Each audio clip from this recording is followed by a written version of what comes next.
Madam madam ఒక విషయం చెప్పండి. ఇప్పుడు ఆపరేషన్ కగార్ అని మీరు చెప్తారు. ప్రపంచంలో లార్జెస్ట్ 4th ఎకానమీ కాబోతుంది. ఇండియా ముందుకు పోతుంది, విశ్వగురువుగా అభివృద్ధి చెందుతుంది అని కేంద్ర ప్రభుత్వం కావచ్చు, కేంద్ర ప్రభుత్వం నాయకులు చెప్తా ఉన్నారు. అసలు ఏంటి, ఎట్లా ఈ వ్యత్యాసాన్ని ఎట్లా చూసి?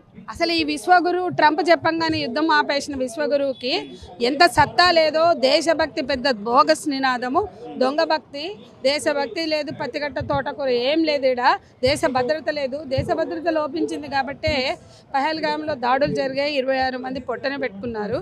26 మంది చావులకి ఈ దేశ భద్రత లోపించిన కేంద్ర ప్రభుత్వమే బాధ్యత. అట్లాగే నిజంగా దేశ భద్రత సమస్య అయితే, దేశభక్తే ప్రధానమైతే ట్రంప్ చెప్పిండని యుద్ధం ఎవడు ఆపడు. అట్లాగే ట్రంప్ ఏం చెప్పిండు, యుద్ధం చేసినా యుద్ధం ఆపినా బిజినెస్ అన్నాడు, ఆమె బిజినెస్ మ్యాన్ అన్నాడు. సిగ్గుండాలి ఈ దేశ పాలకులకి. అమెరికా సామ్రాజ్యవాది, అమెరికా అధ్యక్షుడు ఈ యుద్ధం ఆపినా నేనే, యుద్ధం చేయమన్నా నేనే అని చెప్తుండు. ఇవాళ ఇరాన్ లాంటి దేశము యుద్ధము ఆపమంటే నువ్వేంద్ర చెప్పేది అని చెప్పి అటువంటి ఇజ్రాయెల్లో ఇవాళ గాజా మీద దాడికి దురాక్రమణకు తెగబడుతున్న నెతన్యా బంకర్లో దాక్కునేలాగా ఇరాన్ బుద్ధి చెప్పింది. 9 మంది సైంటిస్టులని ఇరాన్లో చంపేశారు. ఇరాన్లో 300 మంది చనిపోయినా కూడా వాళ్ళు వెనుకకు పోలా.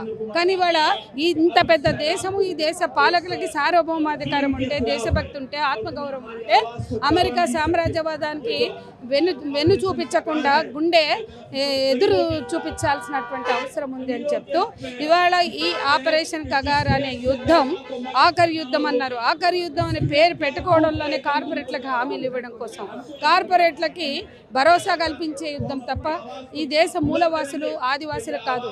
ఆదివాసీల మీద చేస్తున్న యుద్ధం వనరుల దోపిడీ కోసమే.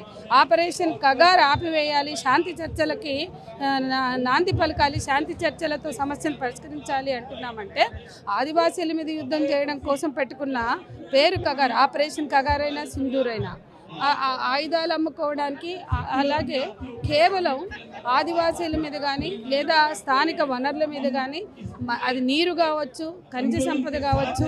ఇవాళ సింధూరు వెనుక కూడా నీటి యుద్ధం ఉంది.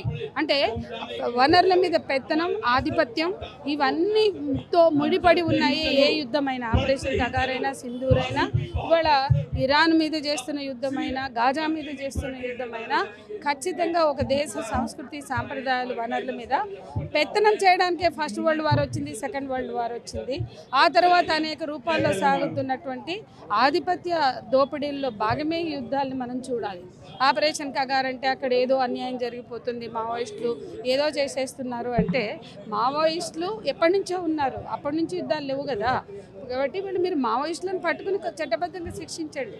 వాళ్ళ తలల మీద ఉన్న వెలల్ని వెంటనే తీసేయాలి. ఆ వెలలు పెట్టడం వల్ల 40 లక్షలు, 50 లక్షలు, కోటి పెట్టడం వల్ల వాళ్ళని సజీవంగా పట్టుకుని కోర్టులో ప్రొడ్యూస్ చేయవలసి కలిగి కూడా అవకాశాలు ఉన్నప్పటికీ కూడా వాటిని పక్కన పెట్టి ఈరోజు ఆ ప్రైజ్ మనీ పంచుకోవడం కోసం చేస్తున్న హత్యలు. ఆపరేషన్ కగార్ అంటే ఆదివాసీలతో పాటు ఉద్యమ నాయకుల్ని, విప్లవ నాయకుల్ని, మావోయిస్టు కార్యకర్తల్ని, నాయకుల్ని హత్య చేసేటువంటి ప్రాజెక్టే, హత్యాకాండకు పెట్టుకున్న పేరే అది ఆపరేషన్ కగారు. కాబట్టి ఒక దేశంలో ప్రజాస్వామ్యం ఉన్నప్పుడు, ప్రజాస్వామ్యబద్ధంగా ఎన్నికైన ప్రభుత్వం హత్యలు చేస్తాం, హత్యాకాండలు చేస్తాం, మాకు అవకాశం కావాలి, దానికి ఒక పేరు పెట్టుకుంటామంటే, ఈ పేరు పెట్టుకుని హత్యాకాండలు చేసి సామ్రాజ్యవాదులకు దేశాన్ని అప్పగించడానికినో, అట్లాగే మన దేశంలో ఉండే కార్పొరేట్లకి అడవి కింద ఉన్న భూమిని, భూమి కింద ఉన్న ఖనిజ సంపదని దారాదత్తం చేయడానికి తప్ప ఇది మరోటి కాదు. ప్రజలని దోపిడీ చేయడం కోసం చెప్పండి, ఇవన్నీ మేము వనరులు అన్నీ కార్పొరేట్లకు ఇస్తాం, అభివృద్ధి, దానికి అభివృద్ధి అని పేరు పెట్టామని చెప్పచ్చు.